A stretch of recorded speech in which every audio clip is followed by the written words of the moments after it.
አራዊ ሰራዊት ሱልቀ መላኺ ሲያሳ አፈወርቂ መሬት ትግራይ ተዋዚሩ ግፍዒ ፍጽመሎም ካብ ዘሎ ካብታ ሓደ ዝርከበሉ መሬት ገላ ወረዳ ገላ ተጸራሕዩ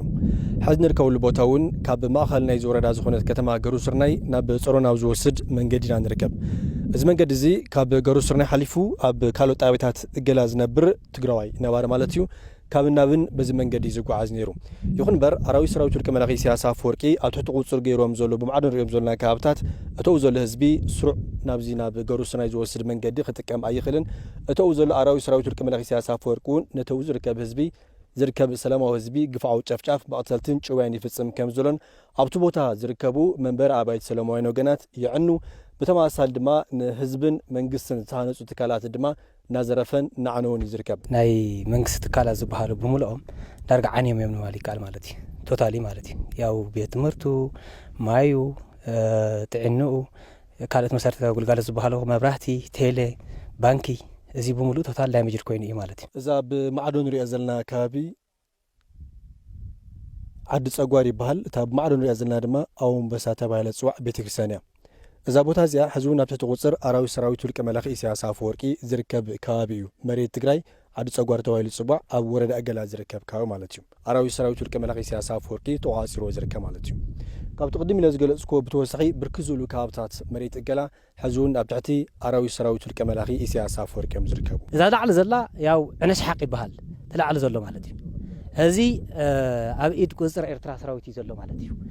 ያው ከምኡ ኢልሱ تحت الكون كنت متخلى خنا وز كرنكر زنيو قلقل ناي بلسا وسن تري خلى خابنش حق كزو نسو قولو بردي بحال مالتي قولو بردو خم ايل نسوون اويد قطر يزلو مالتي اويد يزل حزون ያው ሰራዊት ሻዕብያ ተቋፂር ወስለ ዘሎ ህዝብና ኣብ ወል ሓደ ሰብ ክትረክብ ይትኽእል ማለት ልዕሊ 2 ዓመት ገይሩ እዩ ኮሚልካ ወሪድካ ናብ ታሕታ ክትወርድ ከለኻ ያው ሰውዖ በለሳ ይበሃል ዝኸባቢ እዚ ተሰገርዋ ትርኢ ከለኻ ሰውዖ በለሳ ይበሃል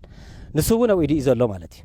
ትሕቲ ኢልና ክንከልከልና ከዓ ያው ዓዲ ኹት ይበሃል ተታሕቲ ዘኒኦ ማለት እዩ ካብኦም በስ ቤተክርስትያን ጀሚርካ ንንየው ዝረአ ዘሎ ያው እንደ ሓወርያ ዝበሃል ዋና ምሽግና ናይ መከላኸሊ ሃገር ዝነበረ ቅድም እዩ ማለት እዩ ስለዚ ኣርባዕተ ዓዲ እዚ በቲ ውዕል ስምምዕነት መሰረት ሰራዊት ኢትዮጵያ ይሕዘዝ ግባእ ነይሩ ሕዚ ማለት እዩ እንተኾነ ግን ሰራዊት ሻዕብያ ይሕዝዎ ዘሎ ብምሉኡ ማለት እዩ ቴሌቪዥን ትግራይ ኣብቲ ቦታ ብዝነብሮ ጻንሒት አራዊ ሰራዊት ሱልቀ መላኺ ሲያሳ አፈወርቂ ኣብቶም ተዋፅሮም መሬት ገላ ትግራይ መኪናን ሰራዊቱን ተንቀሳቐስ ኣብ ዓይኒ ካሜራ ቴሌቪዥን ትግራይ ኣትዮም እዚ ድማ ሕዚ እውን ሰራዊት ሲያሳ አፈወርቂ መሬት ትግራይ ተቋፂሩ ምህላው ተወሳኺ መረጋገጽ እዮም ብምዃኑ እውን እዚ መሬት ትግራይ ተቋፂሩ ግፍ ዝፍጽም ዘሎ አራዊ ሰራዊት ሱልቀ መላኺ ሲያሳ አፈወርቂ ብቕልጡፍ ካብ መሬት ገላ ክወፅእ ጻዊቱ ዘቕረበ ምምሕዳር እታ ወረዳ ቅድሚ ህዝቢ በሪሱ ምውድኡ ዝምልከቶም ኣካላት ሓላፍነቶም ክዋፅኡ ድማ ጸውዕሎም ፌደራል መንግስቲ ስራሕ ክሰርሕ ኣለዎ ኣብዛ ውዕል ስምምዕነት እዚኣ ዝምልከቶም መደራደርቲ ኣካላት ናይ ኣፍሪካ ይኹን ናይ ኣውሮፓ ሃገራት እውን ብተዓዛብነት ዝኣትዉ ዘለዉ እዚኣ ክሰርሕዋ ኣለዎም እዚኣ ተዘይተገቢራ ካብ ዘረባ ሓሊፉ ብተግባር ባብ ጭቡጥ ኣባይታ ንረኽቦ ዘለና እዚ ስለ ዝኾነ ብኣግባቡ ክፍታሕ ኣለዎ ክርአ ኣለዎ እዚኣ መሰረት ገይሩ እውን ዝምልከት ኣካል ክሰርሕ ኣለዎ ዝለለኒ ማለት